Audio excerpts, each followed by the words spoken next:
เมื่อสูงค่ะเมื่อสูงค่ะพ่อแม่พี่น้องลูกหลานลูกยาสะผูกลางย้อยต่างเสียงแล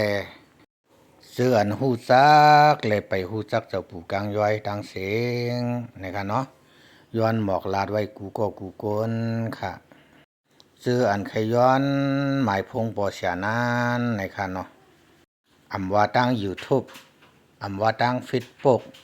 อำว่าตั้งTikTok นะครับเนาะสั่งซื้อว่าเตรียมสีส่งลงปันในคอมเมนต์ก็ชำว่าอำไร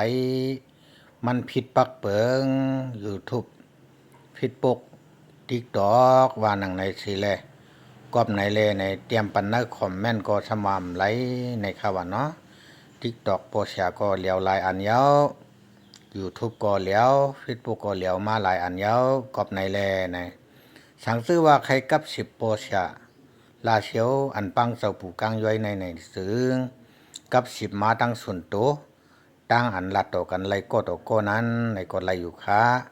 จองก้อยต้องถามย้อนหมายพงกันมาไล่อยู่ค้าอันเลยลาดไว้ซึ่งนั่นก็อันว่าเฮาด้วยที่คอมเมนต์นั้นก็มีเย้าค้าก็ปือว่ากลุ่มนี้มันเจอหมดเลยไล่หมดเป็ดเย้าค้ากอบในเลยกับ10มาตั้งหมายพงสีกำคา